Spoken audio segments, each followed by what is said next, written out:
आज हम सब अपने आप को खुदा के कलाम में खुदा की आवाज़ सुनने के लिए अपने आप को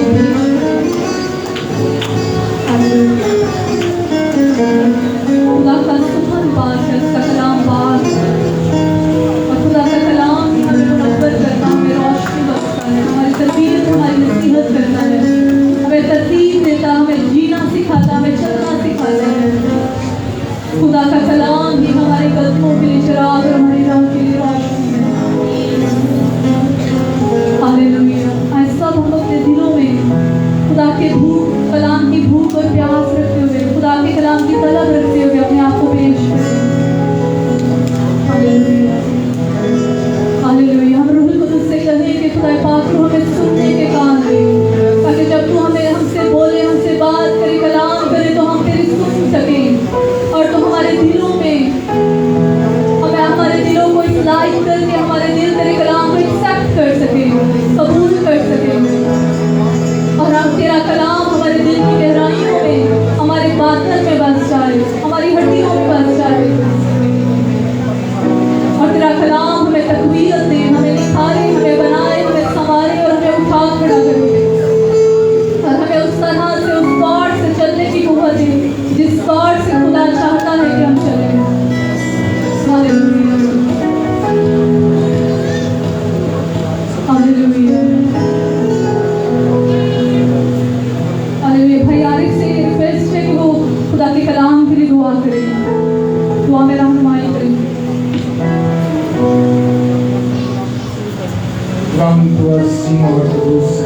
हम तेरी शुक्रगुजारी क्योंकि तू लायक है तेरी शुक्रगुजारी। हम अपने दिल तेरी तरफ लगाते हैं, अपने आंखें तेरी तरफ उठाते हैं कि तू इस लायक है कि तुझे देखा जाए और तुझसे मन्ना पर हुआ जाए। वो रास्ता रबिया इन फजाओं हवा में हम बर्रा की तारीफ करते हैं जिसने खून देकर हमें आज़ाद किया और हम तमाम बीमारियों से आज़ाद हैं, हम तमाम हुकूमतों से आज़ाद हैं, हम हर तरह के हालात से आज़ाद हैं क्योंकि उसका खून हमें आज़ाद करता है। और फिर हकीकत जिसको बेटा आज़ाद करता है उसे कोई अपने कब्जे में नहीं ले सकता। खुदा हम इन सोचों ख्यालों को तेरे हाथ में दे देते हैं, तेरे मंसूब को तेरे हाथ में दे देते हैं। खुदा जब वो तेरे लोगों से हम कलाम होता है तो खुदा वो नहीं बल्कि तेरा रूह कुद्दूस इन लोगों को अपनी उस खुराक से सेव करते और इस सेव से असुदा हुए, कुव्वत पाते हुए और ये दुनिया में निकलते हैं और तेरे यीशु नाम को जलाते हैं। और आज का कलाम हम सब के लिए बारिश से बरकत हो, बारिश से इस्लाह हो, मसीह यीशु के नाम से आमीन। इस यीशु में आप सबकी सलामती हो। मेरे दरबार से थोड़ा आगे हो जाए और आगे हो जाए, थोड़ा आगे आ जाए। बहनें भी अगर कुछ थोड़ा आगे हो सकती हैं तो हो जाए।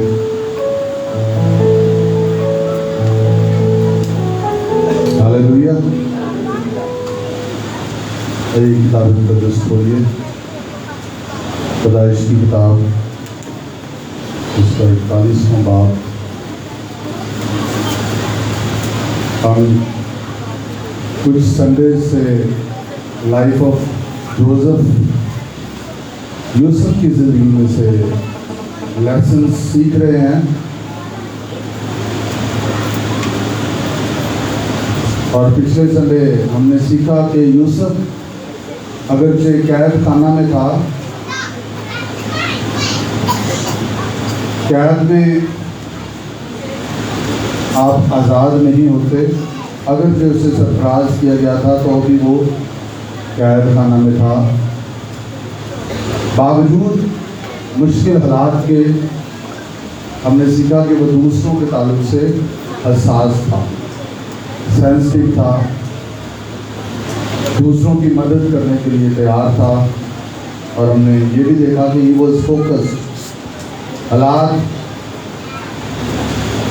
अगरचे इंतहाई मुश्किल थे उसकी ज़िंदगी में, फिर भी उसने उस कलाम से अपनी नज़र नहीं हटाई जो खुदा ने उसे दिया था। वो अपने ख्वाब भूल नहीं गया जो खुदा ने उसे दिखाए थे। He was very focused. वो फोकस था और तरबियत के अमल में से सब्र के साथ, ईमान के साथ, गॉडली करैक्टर के साथ, इलाही किरदार के साथ वो तरबियत के अमल में से गुजर रहा था। और यही हमें करना है, बावजूद हमारे हालात कैसे भी क्यों ना हो, हमें दूसरों की मदद के लिए तैयार रहना है, हमें दूसरों के लिए सेंसिटिव रहना है, हमने अपने ड्रीम्स को भूल नहीं जाना, हमने अपने ख्वाबों को भूल नहीं जाना। जो खुदा ने कहा है वो ज़रूर होगा। आमीन। और भी बहुत कुछ हमने यूसुफ की स्टोरी से देखा। He was a man of character. Yusuf हमें एक बाकिरदार शख्स बाइबल मुकद्दस में नज़र आता है।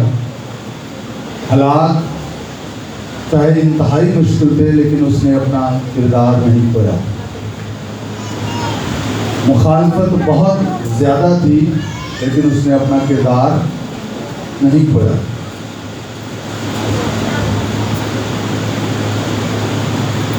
उसने अपना फोकस नहीं खोया। उसकी ट्रेनिंग हो रही थी, उसकी तरबियत हो रही थी, और वो तरबियत के अमल में से गुजर रहा था। और यहाँ पर बहुत सारे लोग भाग जाते हैं। लोग नहीं चाहते कि उनकी तरबियत हो। तरबियत के लिए कांट छांट होना ज़रूरी है, करेक्शन होना ज़रूरी है, आपको कोई डांट सके ये ज़रूरी है। तरबियत के लिए ज़रूरी है कि आपको कोई चेक कर सके, किसी को आपने इजाज़त दी हो कि वो आपकी ज़िंदगी पर बोल सके। याद रखिए, अगर आप फल पैदा करना चाहते हैं तो कांट छांट होगी। और आपकी ज़िंदगी में ऐसे लोग, खुदा का कलाम तो सबसे अव्वल है, लेकिन ज़मीन पर जो खुदा ने लोग मुकर्रर किए हैं, खिदमतें मुकर्रर की हैं, कलीसिया मुकर्रर की है, आपकी ज़िंदगी में ऐसे लोग होने चाहिए जिनको आप इजाज़त दें कि वो आपको करेक्ट करें, वो आपको दुरुस्त करें, वो आपकी कांट छांट करें, वो आपकी तरबियत करें। आपके घरों में आपके पेरेंट्स की ये रिस्पॉन्सिबिलिटी है। जब वालिदैन आपकी कांट छांट करते हैं तो आप जितने भी बड़े हो गए हैं, अगर आपकी शादियां अभी तक नहीं हुई, शादियां होने के बाद भी माँ बाप अगरचे फिर भी आपसे बड़े होते हैं, ये अलग बात है कि फिर वो आपकी ज़िंदगी में इंटरफेरेंस नहीं करते, स्पेशली मनफी तौर पर। लेकिन जो बुज़ुर्ग हैं, जो बड़े हैं, और स्पेशली जो गॉडली हैं, जो दीनदारी की ज़िंदगी गुजार रहे हैं, आप उनकी काउंसलिंग को सुनें, उनकी बात को सुनें। जो तरबियत पजीर होगा वो ज़िंदगी की राह देखेगा। जो तरबियत पजीर होने के लिए, जो सीखने के लिए, तनकीद बर्दाश्त करने के लिए तैयार है, वो यकीनन आगे बढ़ता है। और जो शख्स तनकीद नहीं बर्दाश्त करता, उसके लिए प्रॉब्लम होती है। तनकीद दो तरह की होती है, और दोनों को मैं समझता हूँ मुस्बत तौर से लेना चाहिए। एक होती है आप पे लोग नेगेटिव तनकीद करते हैं, बिला वजह तनकीद करते हैं, या उनके दिल आपके लिए साफ नहीं होते, वो इसलिए भी आप पे तनकीद करते हैं। तो आप उस तनकीद को भी लेके मनफी ना हो जाए। वो तनकीद आपको स्ट्रॉन्ग कर रही है, आपके अंदर बर्दाश्त बढ़ रही है, आपके अंदर माफ़ी की गुंजाइश बढ़ रही है अगर आप अलाउ करें। और अगर कोई दूसरी तनकीद होती है मुस्बत, आपकी बेहतरी के लिए कोई आप पर तनकीद करता है, आप पर इल्ज़ाम लगाने के लिए नहीं, आपको मुजरिम ठहराने के लिए नहीं, बल्कि आपकी बेहतरी के लिए आप पे तनकीद करता है, उसको सुनें। और जो बेहतरी के लिए तनकीद करते हैं वो इस बात का खास ख्याल रखें कि वो अपने अल्फाज का चुनाव करें, वो अपने रवैये पर नज़र रखें ताकि उनकी जो कंस्ट्रक्टिव जो तामीरी तनकीद है वो मौसर हो, ना कि वो परेशानी का वसीला बन जाए। आपको समझ आई मेरी बात की? This is very important if you want to grow.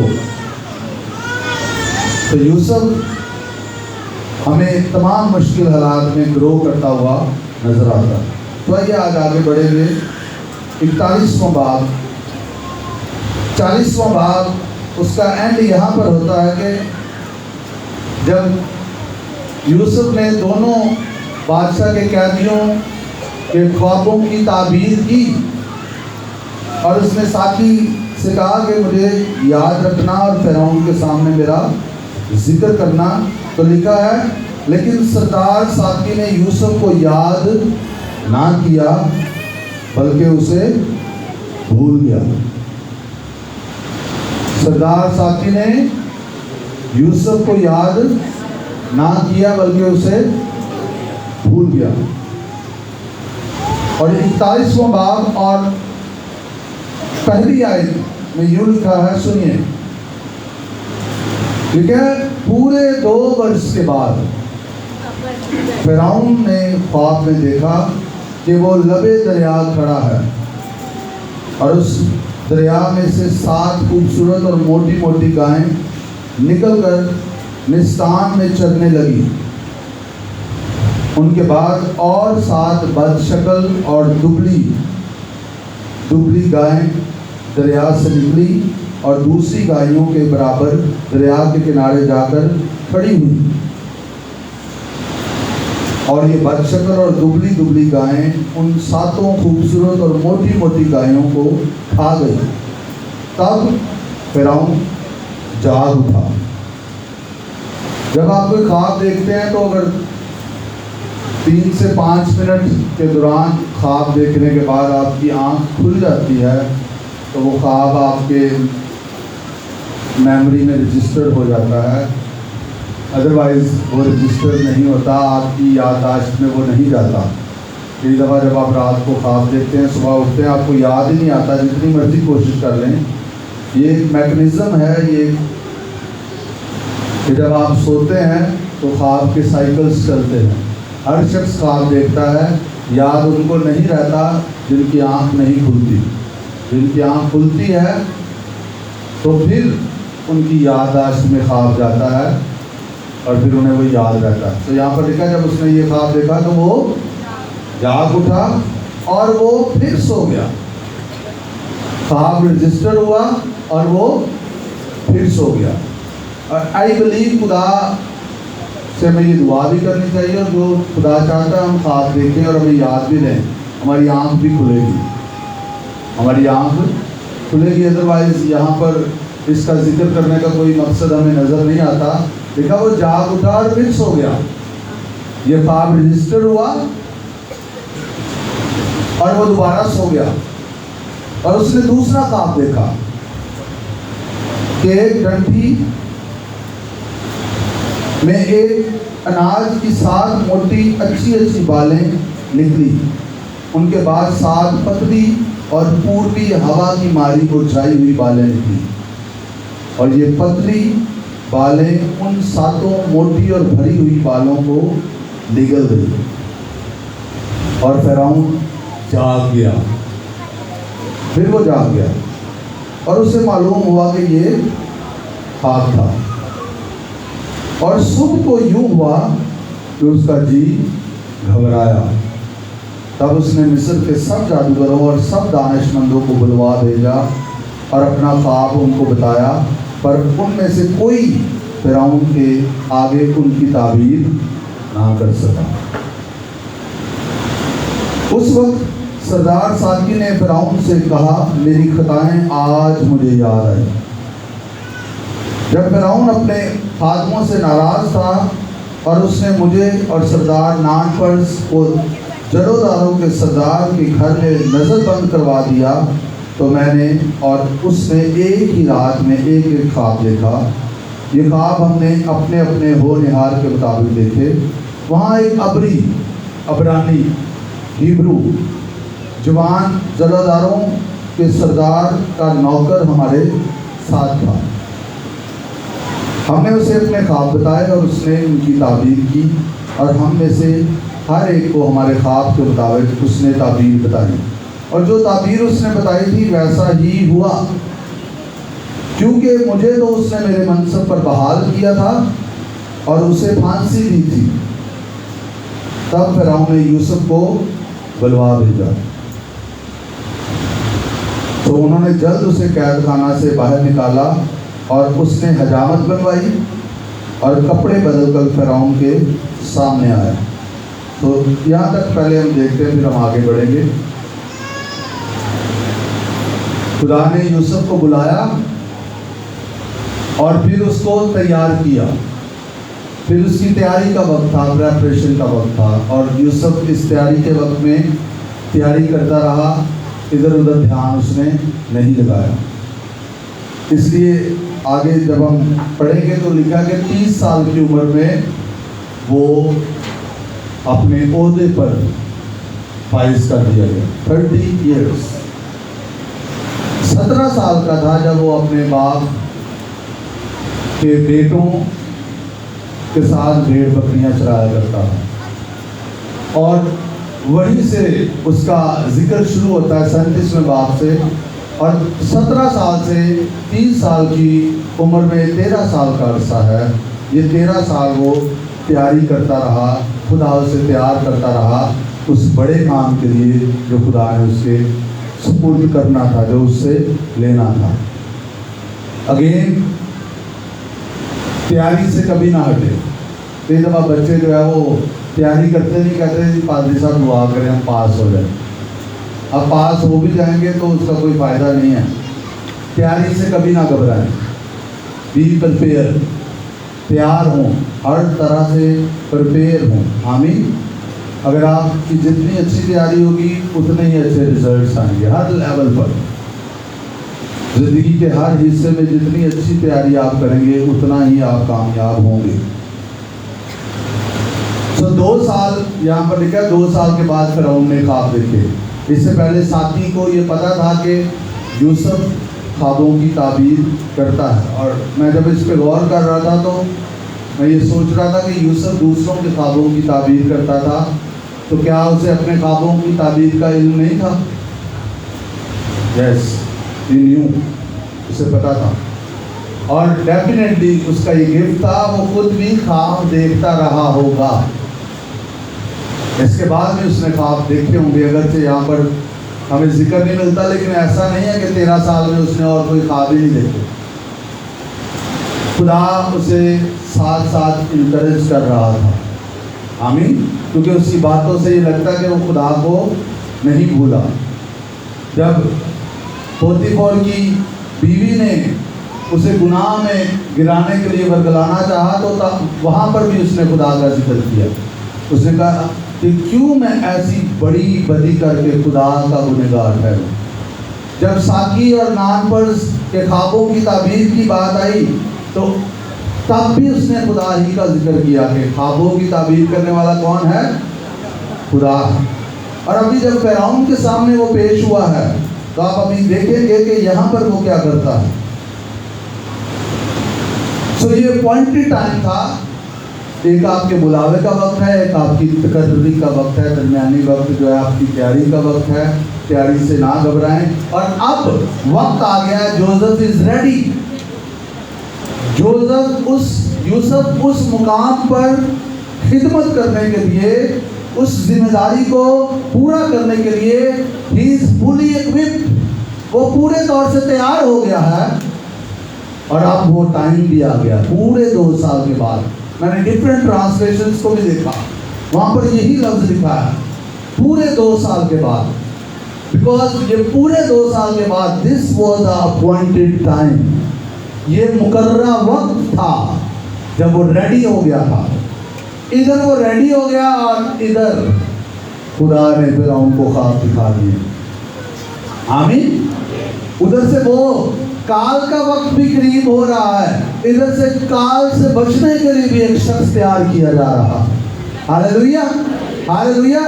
It means सूरत हाल अगर आपके खिलाफ आने के लिए तैयार है तो उसका हल भी तैयार हो रहा है, वो दूर नहीं है। आमीन। चाहे वो जेल में बंद हो, चाहे उसकी आपको कानों कान खबर ना हो, लेकिन अगर बहुत बड़ी मुसीबत आपके सामने आने वाली है तो बहुत बड़ा हल भी आपके सामने आने वाला है। यू नीड टू बिलीव, आपको ये यकीन करना है। अगर काल आने वाला है तो यूसुफ भी तैयार हो रहा है। Hallelujah, hallelujah. खुदा अपने लोगों को कभी भी तन्हा नहीं छोड़ता। आप मत सोचे कि ये इतनी बड़ी मुसीबत आ गई है, मैं इससे कैसे निकलूंगा। Find your Joseph. खुदा ने यूसुफ को तैयार कर रखा है आपको। हालेलुया। खुदा ने यूसुफ की जब हम बात करते हैं, देयर इज अ सॉल्यूशन, कोई हल आपके लिए मौजूद है। You need to find. आपको खुदा के हज़ूर जाना और खुदावंद को कहना, खुदावंद ये इतनी बड़ी मुसीबत है, लेकिन तेरा कलाम कहता है कि हल भी मौजूद है, मेरी रहनुमाई कर, मुझे उस हल तक लेके जा, या उस हल को मेरे पास ले आ। आमीन। तो यकीनन आपके पास हल आ जाएगा। Hallelujah, hallelujah. तो आपका हल हो सकता है कहीं कैद में बैठा हुआ है, कहीं तैयार हो रहा है, कहीं प्रिपेयर हो रहा है, बट आएगा जरूर। आमीन, आमीन। अगर हम इसको ब्रॉडर पिक्चर देखें तो हमारा हल आ भी चुका है। आपको पता है? किस को पता? हाथ हिला दे जरा और यीशु के लिए जोरदार ताली बजा दे। Hallelujah, hallelujah, hallelujah, hallelujah. अगर से आपको खास रहनुमाई की जरूरत है, लेकिन मैं आपको इनकरेज करता जाऊँ, मैं ये कहता हूँ और मुझे इससे बड़ी बरकत मिलती जब मैं ये बात कहता हूँ कि आप के सारे सवालों का जवाब यीशु मसीह में मौजूद है। He is full package of God. He is full package of God. आमीन। उसमें हल मौजूद है। यस, ऑफ कोर्स हमें उसे फाइंड करना है, हमें उसे तलाश करना है, लेकिन ये नहीं है कि खुदा जवाब ही नहीं देगा। जवाब मौजूद है। कहिए मेरा जवाब मौजूद है। अगर मुसीबत बड़ी है बोलिए, तो हल भी बड़ा। हालेलुया। कोई चीज आपको दबा नहीं सकेगी। काल आपको मारने के लिए है, लेकिन यूसुफ खुदा की तरफ से आपको बचाने के लिए भेज दिया गया। ओल्ड टेस्टमेंट में यूसुफ जो है वो यीशु मसीह की पिक्चर भी है, यीशु मसीह की तस्वीर भी है। जैसे यूसुफ को सताया गया, यीशु को सताया गया। जैसे यूसुफ को बेचा गया, यीशु को बेचा गया। लेकिन जैसे यूसुफ को सरफराज किया गया, यीशु को भी सरफराज किया गया। हालेलुया।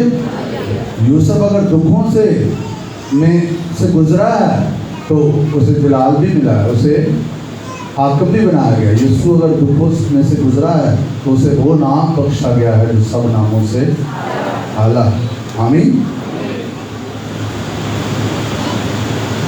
कभी भी घबरा ना जाए, परेशान ना हो जाए कि क्या होगा। आप यूसुफ को याद करें, हल मौजूद है।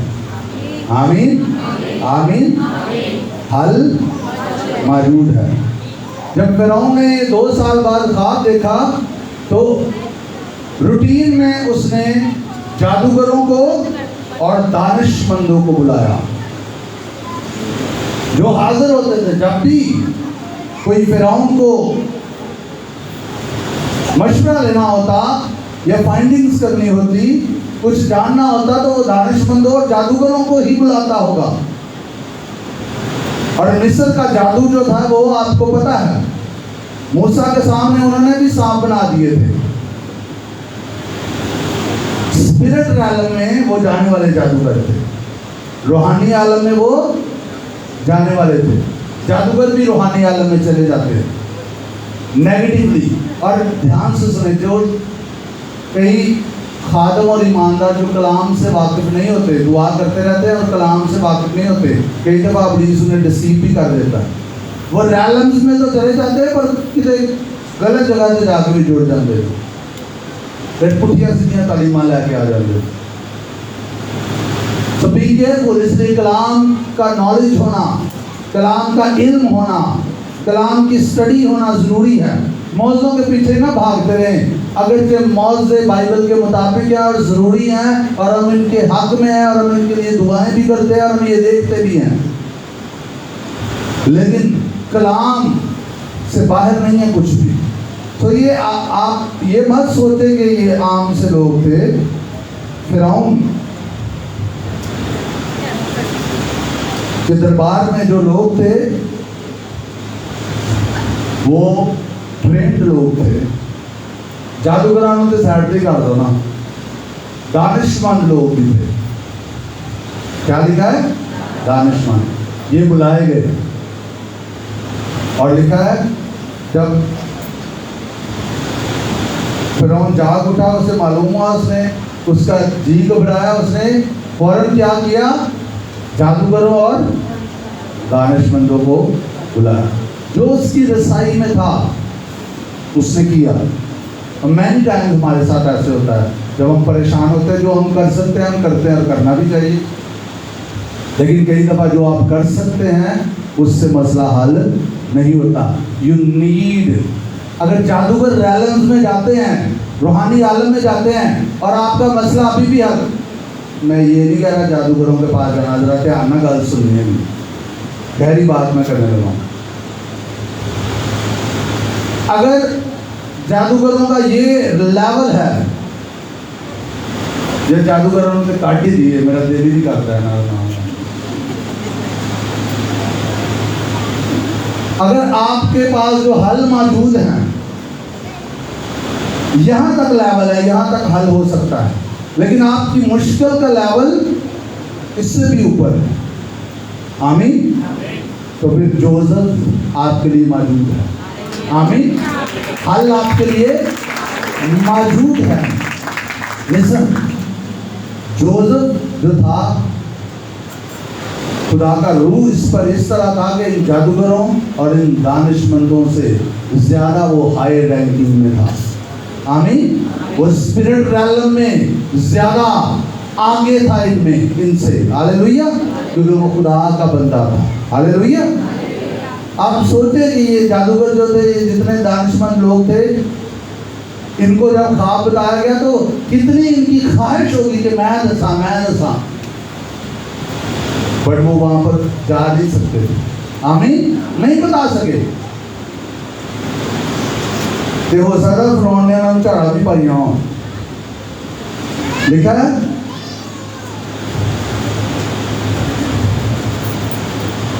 कोई फिरौन के आगे उनकी ताबीर ना कर सके। फिरौन ने वो सादा उन्होंने क्या कि बेलियां ही खाते, मुगल दिए तनख्वाह लगे।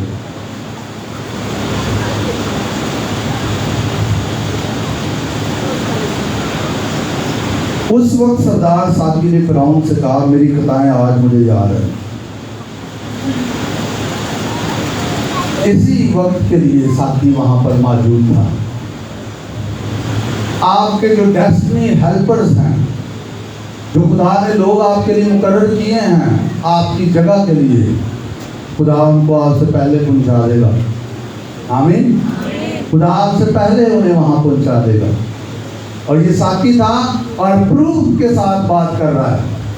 फिरौन को इस बात का नॉलेज है, खुदा ने सेट किया, सारी ग्राउंड को सेट किया। अगर से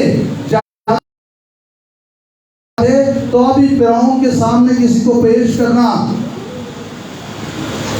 मामूली बात नहीं थी। कि अगर वो ना कर सका, साकी के पास टेस्टेड मौका था, उसने एक मौके पे टेस्ट किया था जोसेफ को।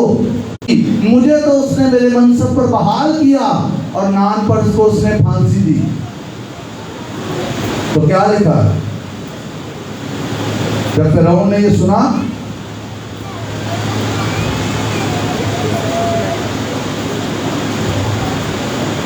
चौदहवीं आयत, तब फिरौन ने यूसुफ को बुलवा भेजा। सो उन्होंने जल्द, कैसे जल्द, उसे कैद खाना से बाहर निकाला। Hallelujah, hallelujah. बाहर निकाला, मत बनवाई और कपड़े बदल कर फिरौन के सामने है। एक ही गलती की लोड़ है। हर जगह जाने का एक प्रोटोकॉल होता है, याद रखिए, और ये बहुत सारे लोगों को सीखने की जरूरत होती है। आप उसे क्या प्रोटोकॉल देते हैं? आमीन, मेरी बात समझ लें। इसमें आपका हार्ट भी इन्वॉल्व है, आपकी तैयारी भी इन्वॉल्व है। आमीन। जब आप खुदा के हुजूर आते हैं, शख्सी तौर पे या इज्तिमाई तौर पर, ऑनर के साथ, खौफ के साथ। जब खौफ की बात होती तो उसकी रेफरेंस, उसका प्रोटोकॉल है। खुदा के हुजूर आना है तो इज्जत के साथ, ताज़ीम के साथ, डरते और कांपते हुए उसके हुजूर हमें आना। आमीन। हर जगह पर दाखिले के प्रोटोकॉल्स हैं। वो ऐसे नहीं, शेर उसकी बड़ी हुई है, बाल उसके बड़े हुए हैं, कपड़े उनके गंदे ने, उन्हें क्या फिरौन ने बोला चलो ला लो मैनू। यहाँ पर यह नहीं लिखा कि उन्होंने उसकी हिजामत बनवाई। Joseph was a wise man, लेकिन उसने हजामत बनवाई। उन्होंने ये नहीं किया कि चल भी ना धो ला फटाफट, कपड़े कुपड़े बदल रहा है। नो, उन्होंने कहा फिरौन ने बुलाया, और इससे पहले कि वो वहां पर जाता, उसने फिजिकली भी अपने आप को प्रिपेयर किया। आमीन। उसने अपने आप को तैयार किया, एंड ही वेंट। तो याद रखें, जब हमें बुलाया जाता है तो हमें प्रोटोकॉल्स का ध्यान रखना है। आमीन। किसी ने तो ब्याह पे बुलाया गा, शादी से बुलाया या बड़े अहम फंक्शन पे बुलाया, तो तुसी शेप नहीं की, वाल नहीं ताड़े बने हुए, टूटी जुत्ती पा के तुसी चले जाओ, ये उसकी आप इज्जत कर रहे हैं। वैसे जैसी करते नहीं है, मैं वैसे गल करूँगा। सामने कपड़े नहीं लाते हूँ कि पाइए, है ना, तो हम पाइए कि खास तौर पर भैनों तो लभते नहीं, भैनों के तो कपड़े होंगे ही नहीं है, छेती खराब हो जाते हैं ना। और इधर तो मैं इन्नी गल नहीं करनी।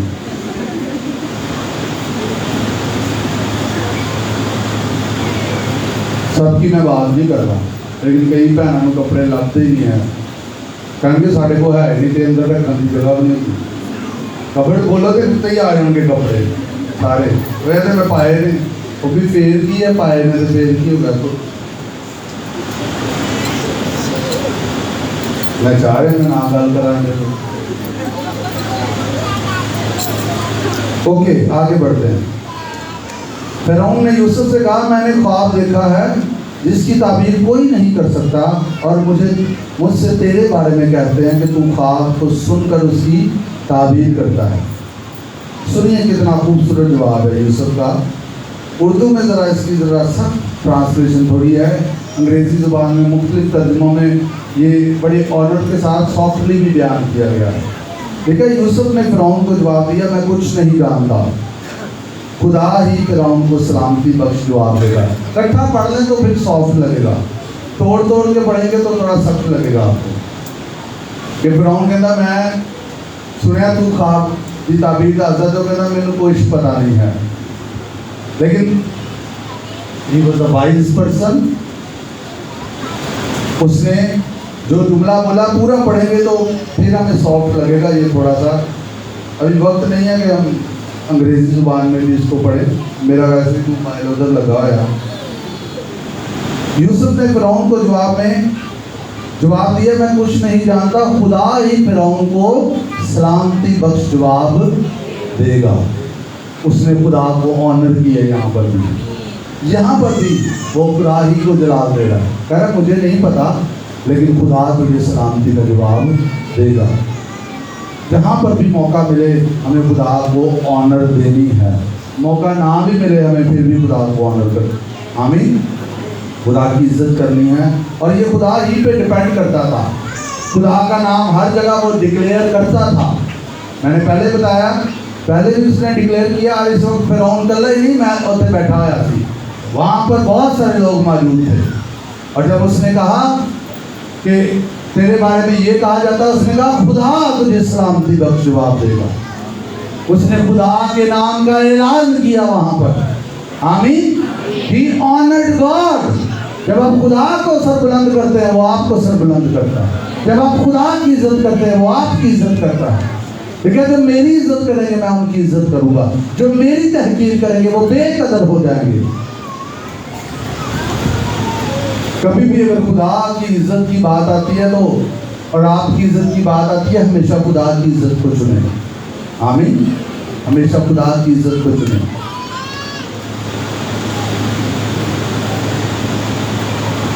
तब फिरौन ने यूसुफ से कहा, मैंने ख्वाब में देखा कि मैं दरिया के किनारे खड़ा हूँ और उस दरिया में से 7 मोटी और खूबसूरत गायें निकलकर निस्तान में चढ़ने लगी। उनके बाद और 7 खराब और नहायत बदशक्ल और दुबली गायें निकली, और वो इस कदर बुरी थी कि मैंने सारे मुल्क मिस्र में ऐसी कभी नहीं देखी। वो बताया कि वो जब निकली तो घास चरने लगी। वो आप समझे, निस्तान पता नहीं क्या है, घास को चरने लगी। और वो दुबली और बदशक्ल गायें उन पहली 7 मोटी गायों को खा गई। और उनके खा जाने के बाद ये मालूम भी नहीं होता था कि उन्होंने उनको खा लिया, बल्कि वो पहले की तरह जैसी की तैसी बदशक्ल रही। तब मैं जाग गया और फिर ख्वाब में देखा कि एक डंडी में 7 भरी और अच्छी अच्छी बालें निकली, और उनके बाद 7 सूखी और पतली और पूर्वी हवा की मारी मुरझाई हुई बालें निकली। और ये पतली बालें 7 अच्छी अच्छी बालों को निकल गई। और मैंने इन जादूगरों से इसका बयान किया, पर ऐसा कोई ना निकला जो मुझे इसका मतलब बताता। तब यूसुफ ने फिरौन से कहा, अब देखिए ये 25वीं आयत से अब यूसुफ की गुफ्तगू शुरू हो जाती है, और ये 36वीं आयत तक जो है वो उस गुफ्तगू करता है। तकरीबन 11 आयत अब ये है, ये सारी यूसुफ अब बोल रहा है और फिरौन सुन रहा है। फिरौन के वजीर, वहाँ पर सारे जादूगर, दानिशमंद, जितने भी वहाँ पर लोग हैं महल में, वो सुन रहे हैं। Now Yusuf is speaking.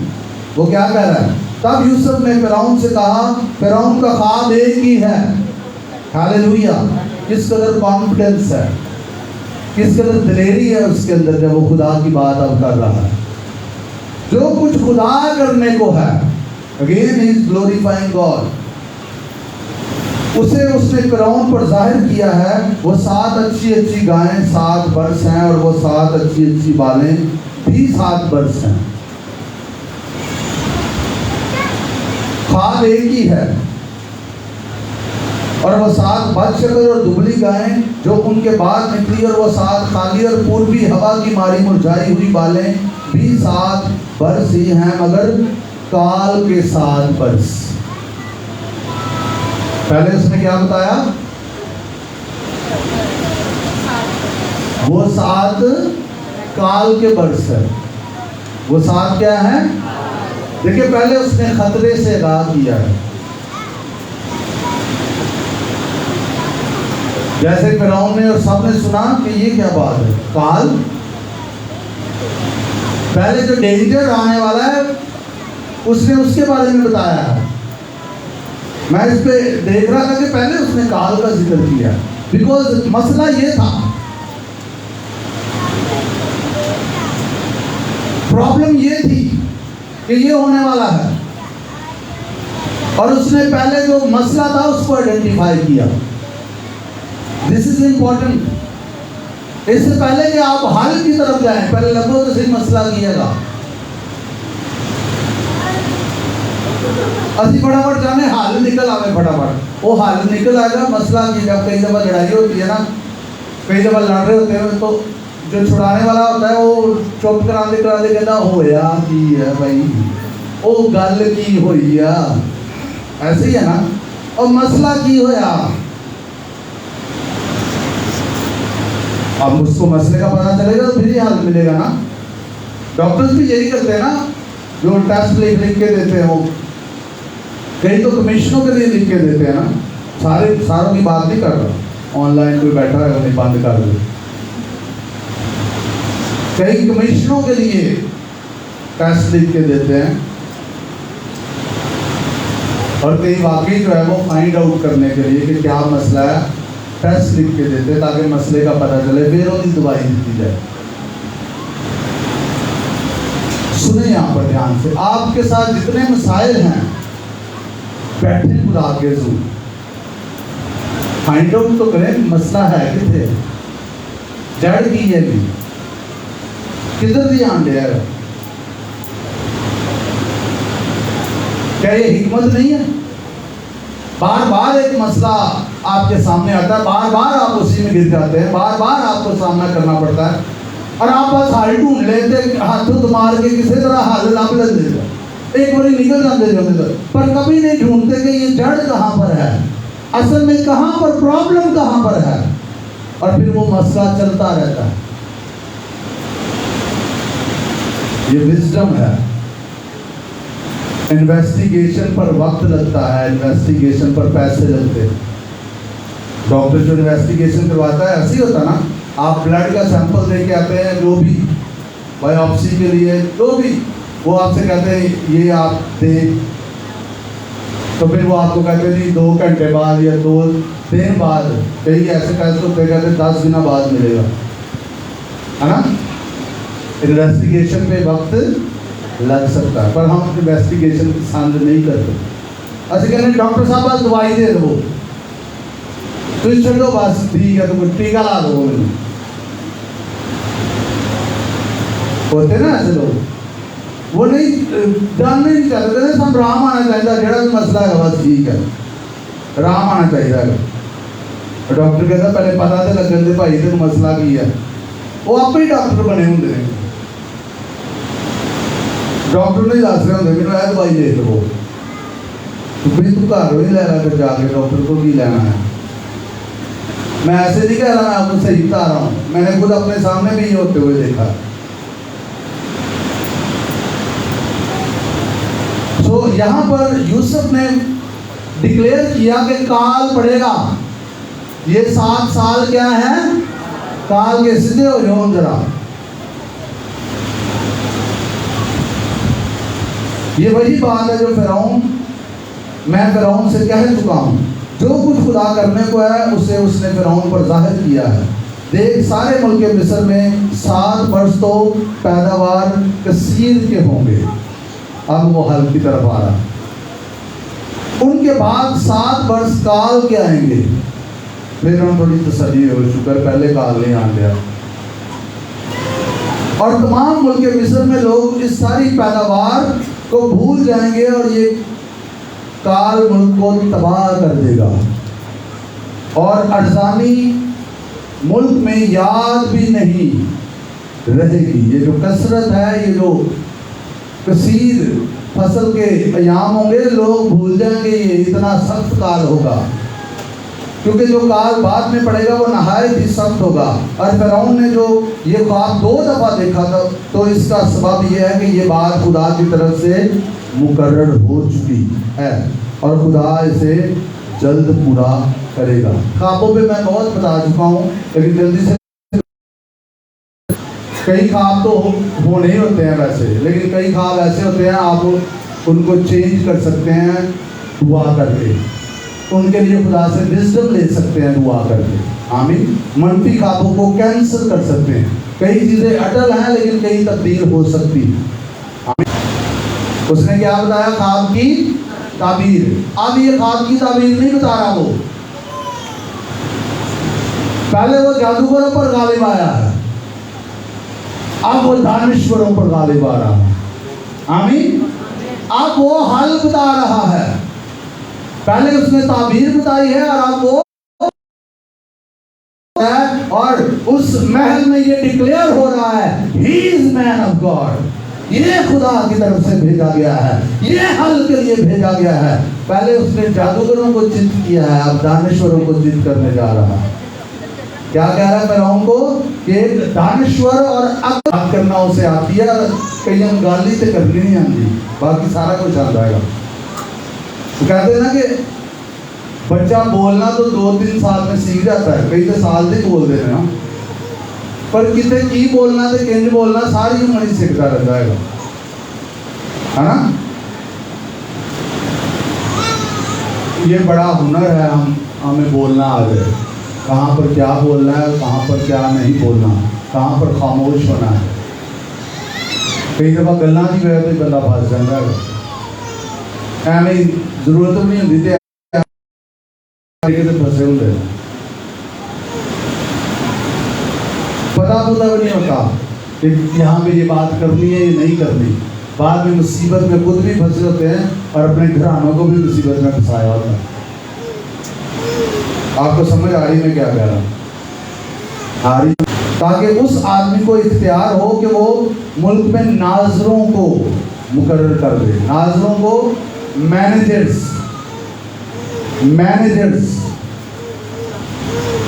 करने वालों को मुकर्रर कर दे, और अर्जानी यानी कसरत के साथ बरसों में सारे मुल्क मिस्र की पैदावार का 5वां हिस्सा ले ले। He is giving him wisdom, हिकमत अब उसे दे रहा है। और वो उन अच्छे अच्छे बरसों में जो आते हैं सब खाने की चीज़ें जमा करें। मैं जब सोचता हूँ इस स्टोरी पे तो मुझे कई दफ़ा ऐसा लगता है कि खुदा ने पहले ही दसिया सी भी है आपने इन्होंने तबीर है तो यह हल है गई तो तू उत्थे जाना। लगता है आपको? किनू किनू लगता है? लिखा नहीं हुआ, मुझे लगता है वो जरूरी नहीं था लगता है, और कईयों नहीं लगता, कईयों ने सोचा ही नहीं कभी, कईयों को नहीं लगता तो कईयों ने कभी सोचा भी नहीं है। तो सोचा करें कलाम पर, आमीन, कलाम पर सोचा करें। जैसे आप सोचते हैं ना कि उन्होंने मिली ना मैनू तो मैं यह गल सुनानी है, सोचते हैं ना, कलाम पर सोचा करें। और वो अच्छे बरसों में जो आते हैं सब खाने की चीज़ें जमा करें, और शहर शहर में गल्ला जो फिरौन के इख्तियार में हो खूरिश के लिए फराहम करके उसकी हिफाजत करें। आप अगर कीलनी पढ़े ना तो बड़ी विज़डम नजर आती है उसकी बातों में। हल तो वो बता रहा है, लेकिन साथ में वो फिरौन से अपने आप को ऊपर नहीं कर रहा, बार बार फिरौन की बात कर रहा। यू आर द किंग, तू किंग है। देखिए 3 दफा उसने खास तौर पर इसका जिक्र किया। दोबारा रिवर्स जाए जरा। इसलिए फिरौन को चाहिए 33वीं आयत, फिर 34वीं आयत, फिरौन ये करे, फिर 35वीं आयत, जो फिरौन के इख्तियार में हो। इस सारी गुफ्तगू में क्योंकि क्रॉस नहीं कर रहा, ये मुझे क्रॉस नहीं कर रहा, ये मेरी ओबीडियंट में बात, मेरा ओबीडियंट होते हुए बात कर रहा है। आमीन। He is not crossing me, he understands the authority. वो इख्तियार को समझता है और वो इख्तियार के अंडर काम करना जानता है, और उसने प्रूफ किया है माजी में। क्या जितनी देर यूसुफ को वो कैद खाना से लेने गए थे, उसने हजामत बनवाई, कपड़े बदलवाए, फिरौन चुप करके बैठा रहा होगा साथी के पास कि उसने इंक्वायर किया होगा, tell me about him more, ये यूसुफ के बारे में कहा और बताइए क्यों ये कैद में क्यों है। बताया गया इसको बेचा गया, ये पोतीफोर के घर में गया, इसने वहां पर मैनेजमेंट की, पोतीफोर ने इसे अपने घर का सरदार मुकर्रर कर दिया, इस पर इल्जाम लगा दिया गया, जो कि मुझे नहीं लगता साथी ये कहता होगा, मुझे नहीं लगता ये शख्स ऐसा ही, वैसे ही बताया और वैसे ही हुआ। एंड फिरौन को ये सारी पिक्चर बता दी गई, and he was prepared who is coming. उसको पता था ये शख्स जो मेरे सामने खड़ा है, he is a man of character, he is a man of God. आमीन। और उसकी बातें ये साबित कर रही हैं, He understands the authority। वो रहना भी जानता है। आमीन। और याद रखें, तरक्की के लिए दिस इज वेरी इंपॉर्टेंट। अगर आप आगे बढ़ना चाहते हैं, अंडरस्टैंड द अथॉरिटी, ताबे रहना सीखें, फिर आप आगे ग्रो करेंगे, आप बढ़ेंगे। पर नॉट। आमीन आमीन।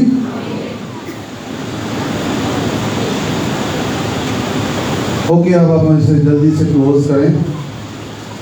यही गला मुल्क के लिए जखीरा होगा और 7 वर्षों के लिए, जब तक मुल्क में काल रहेगा, काफ़ी होगा, ताकि काल की वजह से मुल्क बर्बाद ना हो जाए।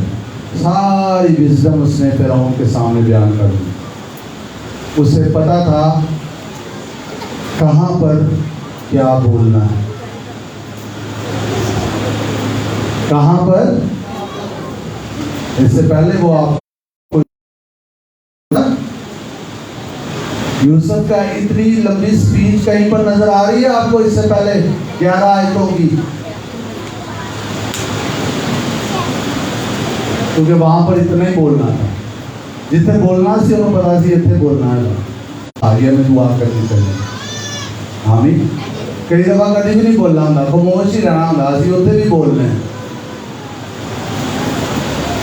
फिर मसले हो जाते। कई दफ़ा हम मुतमिन करना चाहते, सेटिस्फाई करना चाहते। हमारा एक कॉलेज में दोस्त होता था, और जब भी वो कोई गलत काम करता था कभी नहीं सी मानता। और हमारा एक और दोस्त होता था, वो फिर कहता था देखिए उन्हें सेटिस्फाई करेगा। कई दफ़ा हम सेटिस्फाई करते करते अपना जो है वो अपनी रेपुटेशन ही खराब कर देते हैं, और कभी मान भी जाना चाहिए। आमीन आमीन। कई लोगों को पता होगा वो नहीं ठीक है, पर मननगे नहीं। कहा जाके खुदा तो माफिया मांग रहे होंगे, किसी सामने नहीं मननगे। वो समझते हैं इससे उनकी इज्जत कम हो जाएगी। इज्जत तेरी बढ़ावेगा याकूब का खुदा। आमीन। तो फिरौन ने अब ओके, ये बात फिरौन और उसके सब खादमों को पसंद आई। तो फिरौन ने अपने खादमों से कहा, क्या हमको ऐसा आदमी जैसा ये है जिसमें खुदा की रूह है मिल सकता है? Hallelujah hallelujah. किस वजह से यूसुफ की अब इज्जत हुई? किसकी वजह से? क्या ऐसा बंदा, वो खुदा की बात कर रहा था, फिरौन ने भी हम फिर खुदा जी की गल की है। आमीन। उसकी बातों में जो डोमिनेट शख्सियत थी वो खुदा ही था, और किसी और की बात नहीं कर सका। उसने कहा क्या हमें कोई ऐसा शख्स मिल सकता है जिसमें खुदा की रूह हो? Hallelujah hallelujah. जब आप अपना काम कर चुके हो, जब आप इस्तेमाल हो चुके हो, क्योंकि यूसुफ यही चाहता था।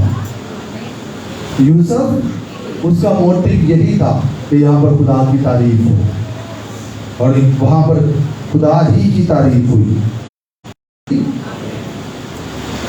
तो यहीं पर मैं इसको क्लोज करना चाहूँगा, क्योंकि वक्त ज़्यादा हो गया है। आज हम होली कम्युनियन में भी शरीक होंगे, कुछ दुआएं भी हमने करनी है। यहाँ जिस चीज़ पे मैं एंड करना चाहता हूँ,